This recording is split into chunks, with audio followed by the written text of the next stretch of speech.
Buenas tardes, Se te Guille. ve fresco para estar en medio de una campaña. ¿Fresco? Y un domingo. Sí, se te ve fresco, sí, se te ve bien. Muchas gracias. ¿Mucho gracias. trabajo? Sí, muy intenso. Los domingos inclusive.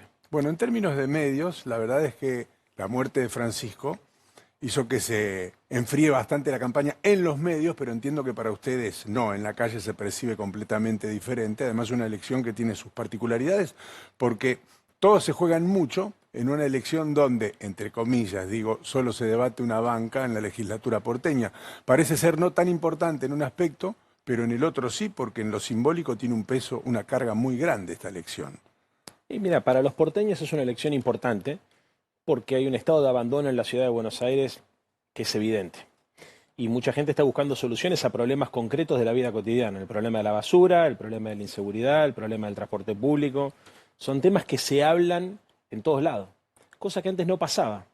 Es muy común en el laburo, por ejemplo, hablar con tu compañero de trabajo sobre el estado de las calles o sobre el desborde de los contenedores de basura o sobre el deterioro del subte o sobre el problema que hay en las viandas en los colegios, tanto primarios como secundarios. Empezó a ser un tema de conversación en la ciudad de Buenos Aires el deterioro de los bienes públicos. Después se le agregó otro condimento, Guille, que es que el presidente tomó la decisión de hacer jugar a su vocero. Entonces eso nacionalizó un poco más una elección que estaba pensada para dar un debate sobre los temas locales, por eso el desdoblamiento. Yo lo que estoy tratando de hacer es, obviamente, apalancarme mucho en lo local, tratar de compartirle a la gente cuál es mi diagnóstico de la ciudad, cuáles son nuestras propuestas para la ciudad de Buenos Aires, pero cada tanto tenemos que discutir lo nacional también, porque es una campaña que en los últimos días también se nacionalizó, así que es un poco las dos cosas. Justamente esta semana se dio algo interesante, por lo menos desde lo titular, o de los titulares, no lo tengo que ver del lugar del periodista, ¿no? Pero se la vio a Silvia Penato acompañada por Mauricio Macri. Se lo vio por otro lado al propio Manuel Adorni acompañado por el presidente Javier Milei. Y vos saliste a decir yo soy Santoro y soy Santoro, punto. Pero No tengo a nadie atrás. Sí. Hay una explicación también a eso, que es que este es el distrito de dos presidentes. Tanto Milei como Macri son de la ciudad de Buenos Aires, entonces ellos sienten que se está jugando su territorio. Y además hay una interna entre la Libertad Avanza y el PRO que es muy evidente, que genera muchos problemas, desde la fuga de presos hasta problemas con la coparticipación hoy en la ciudad de Buenos Aires, que se explica por esa tensión que existe entre dos líderes que lo que están buscando es usar la ciudad de Buenos Aires para ver quién es el líder del espacio de la derecha en la Argentina. Entonces, eso también alteró mucho las cosas, porque nadie se lo esperaba. Además, es una campaña que paradójicamente yo te podría decir, veo cómo me pasan los misiles por arriba. Porque está bien, sí, cada tanto recibo un raspón, pero pareciera ser que la agresión y la violencia entre ellos concentra el foco de atención de los medios de comunicación incluso, ¿no? Bueno, vos estudiaste y sos un hombre que hace política y además es licenciado en ciencia política. El poder de daño es muy grande en este caso porque hay otros candidatos, llamémosle respetuosamente satélite, que podrían hacerle mucho daño a todos, eventualmente a todos. Podemos citar el caso de Ramiro Marra, por ejemplo, que a ese sector lo va a afectar de una u otra manera, o el propio Horacio Rodríguez Larreta, y en tu caso tenés, por ejemplo, a Kim por un lado y a Vaca Narvaja por otro. ¿Hasta dónde sentís que esos candidatos satélite pueden llegar a ser influyentes en el resultado final de la elección? Objetivamente, y te lo digo realmente, objetivamente, siento que Marra compite con Adorni y Larreta le saca votos a los Penato más de lo que me pasa a mí con los otros dos competidores que tenemos que vienen de extracción peronista. ¿Por qué? Justamente por eso te hago la pregunta, sí, ¿no? sí, claro, pero creo que nuestro caso es distinto por varios motivos. El primer motivo es porque nosotros hace mucho tiempo que venimos trabajando en la ciudad.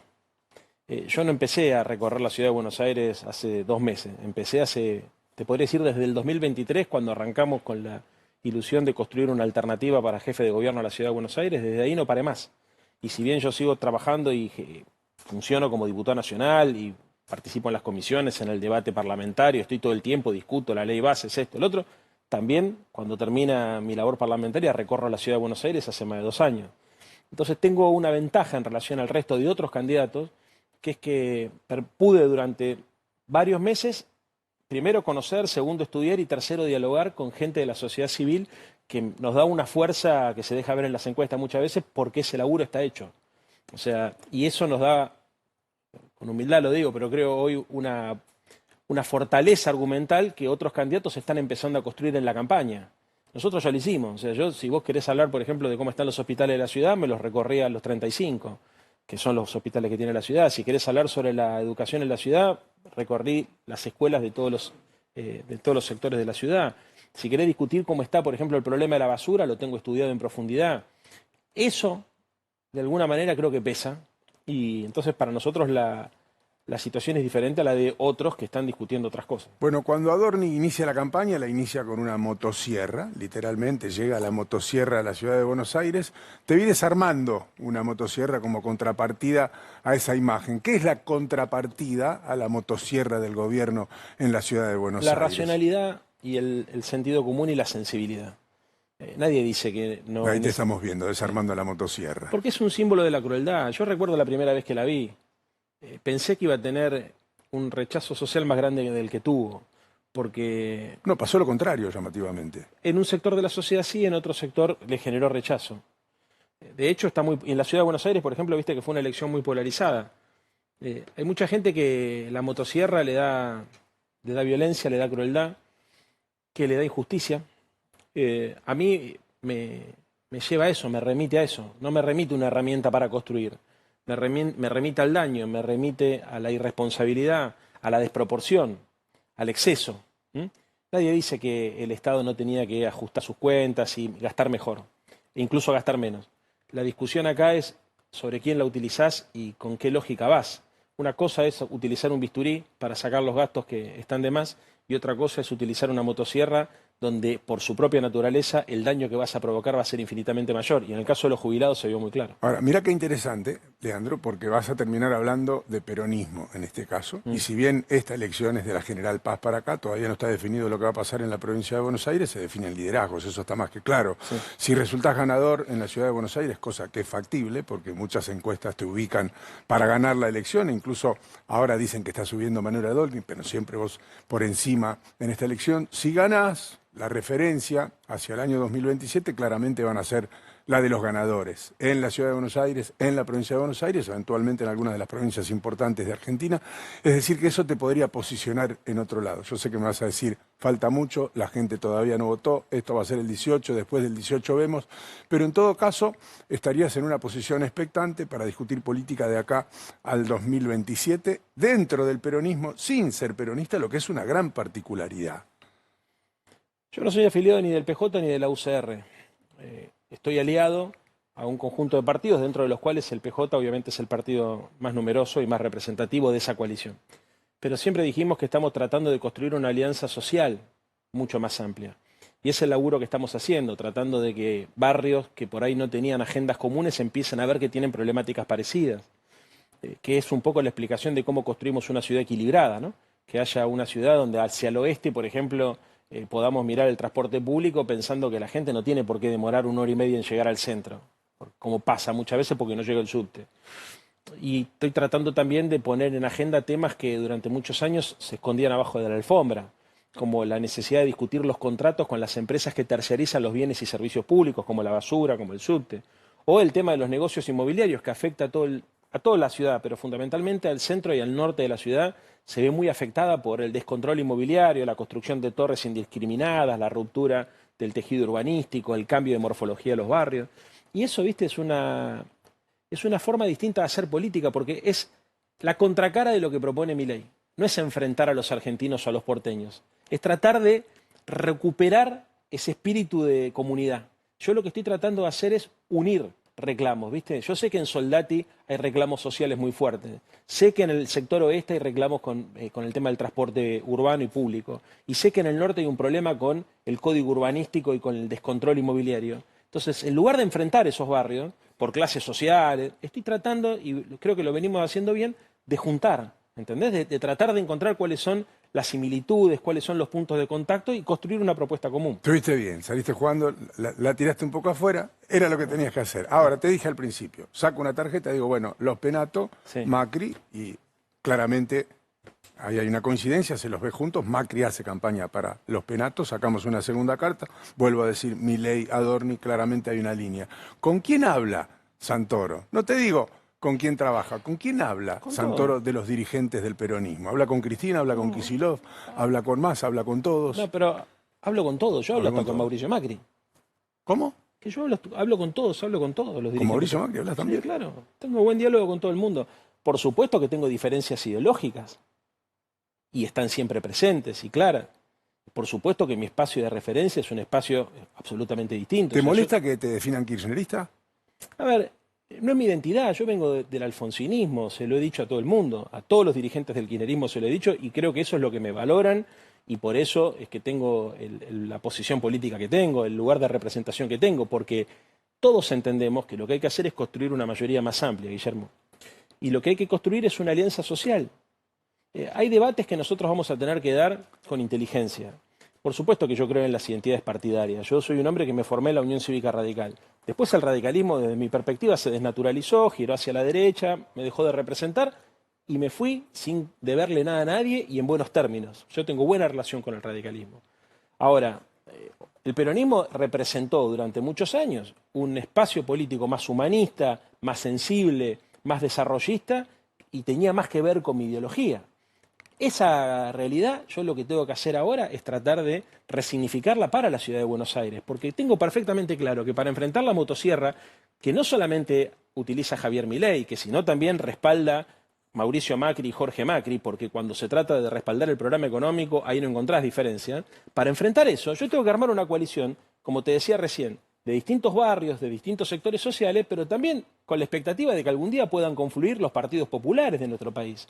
Yo aspiro a que esa relación que yo logré construir, por ejemplo, con el cordón de Rivadavia, que es donde históricamente estaban los votos radicales o los votos de la centroizquierda de Pino Solanas, etcétera, etcétera, eso tenga los próximos meses y los próximos años una traducción política y que haya una fuerza que represente a todos los porteños para enfrentar un esquema que para mí es cruel y de abandono y que no lo representa solamente Javier Milei, lo representa Javier Milei y también lo representan los primos Macri. Acá se da una situación que, bueno, recién un poco no querías hablar de eso, pero te lo vuelvo a preguntar porque a mí me parece importante.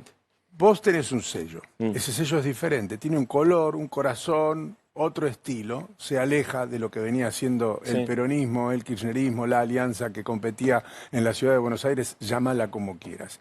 En este marco, si consigue un triunfo, ese corazón con letras verdes, con la cara de Leandro Santoro, sin llamarse peronismo, con el peronismo adentro o con un sector del peronismo adentro, yo entiendo que gana otra fuerza tu propia figura. Sé que no querés hablar de eso, pero en caso de un triunfo sos consciente de que se proyecta otra cosa a partir de ese momento para vos, o para ese espacio. A ver, yo estoy trabajando en un proyecto local.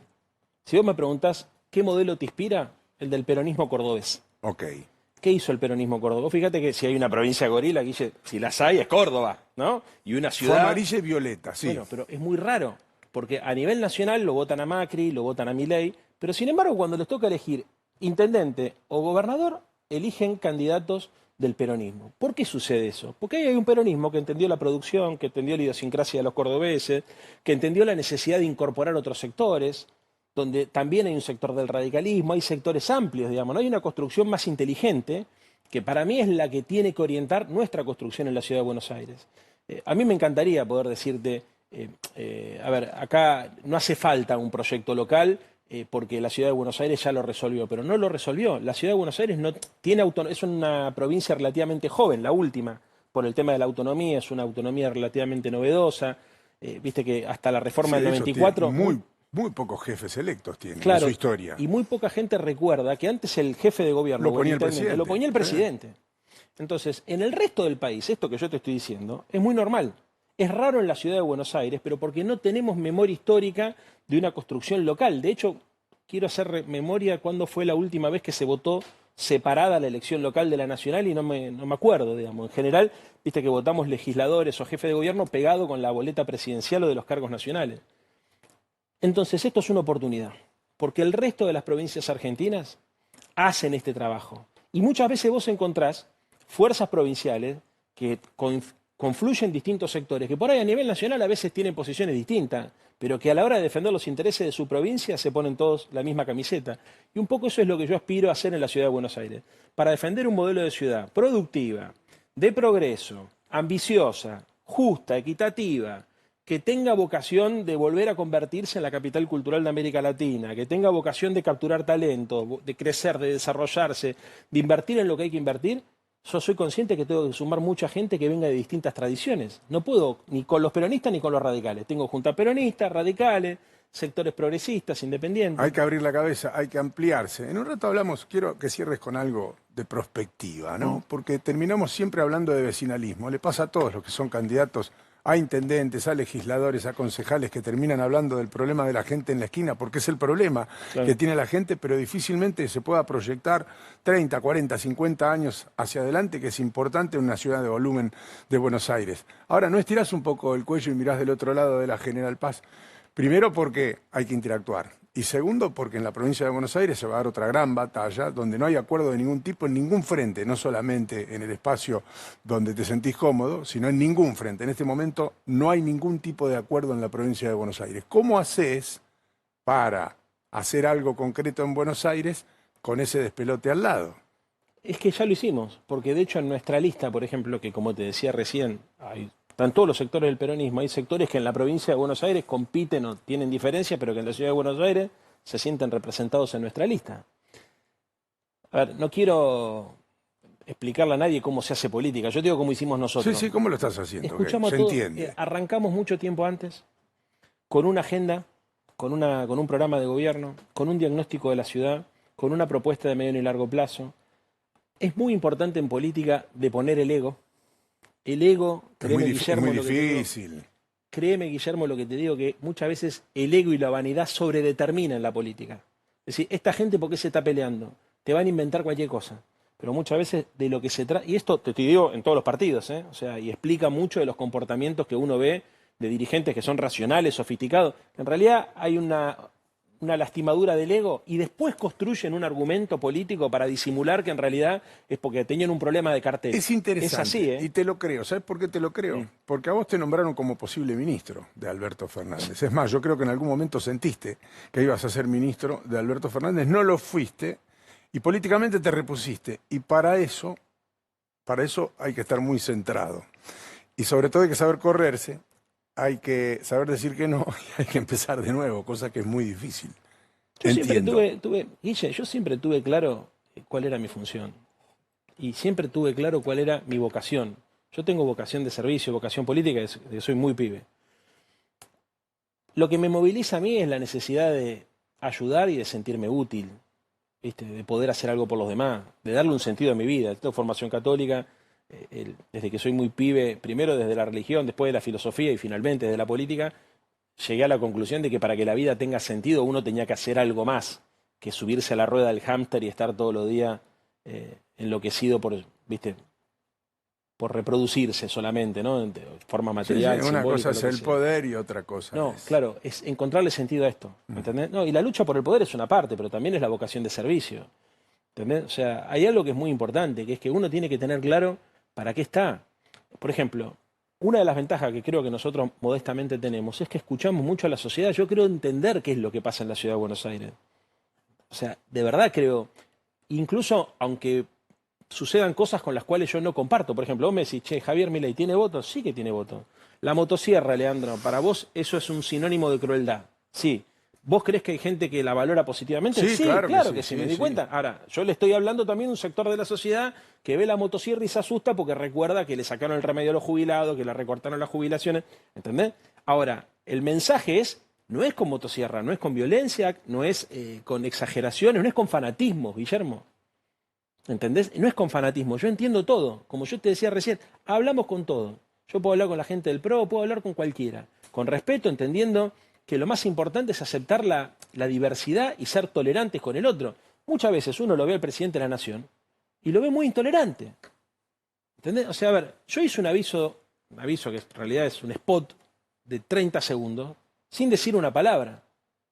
Y parece que el presidente, para decir algo, tiene que insultar, tiene que agredir. Y nos hemos acostumbrado. Yo creo que una de las cosas más interesantes que tiene este aviso que estamos mostrando ahora es que pudimos transmitir un mensaje fuerte, contundente, sin agredir a nadie. Se han corrido las barreras y algunos valores quedaron trastocados. Me parece que, bueno, esto disruptivo que representó la entrada de Milei en la política, por supuesto que tendrá sus consecuencias, positivas, negativas, de toda índole, y habrá que reconstruir el diálogo en Argentina, que hoy está roto, esa es la verdad, está roto, está fracturado, es muy difícil hablar en Argentina, es muy difícil escucharse. Se está dando un fenómeno, esto es un comentario, no es una pregunta, que surge a partir del ataque que sufren los periodistas, porque los periodistas también habíamos caído en el medio de una grieta. Fíjate que ahora yo estoy en este canal y estamos sentados cómodamente hablando y muchos no se lo hubieran imaginado el año pasado. Y este fenómeno de alguna manera lo termina provocando esa situación. Ahora yo veo a colegas que antes se insultaban al aire sentados en una misma mesa, entrevistándose unos con otros. Y a lo mejor es un buen principio, digo desde este lugar o desde otro lugar, empezar a escucharse un poco más, porque si no nos escuchamos nos vamos a pelear y ya nos peleamos bastante, esa es la realidad. Parece absurdo, sé que para muchos es naif, más en este marco, pero no veo otra salida posible. No veo otra salida posible que el de escuchar al otro y aceptar que el otro puede pensar distinto y que uno no puede cambiar la posición también. Uno también puede ser inflexible en su posición, pero en algún momento alguien tiene que ceder. Y esa es la diferencia, Leandro, entre un conductor y un dirigente, palabra que está muy de moda. Porque el dirigente dirige, manda, da órdenes, no escucha tanto. El conductor sabe ceder. Sí, y además ponerse en el lugar del otro para tratar de interpretar cómo el otro está viendo la realidad.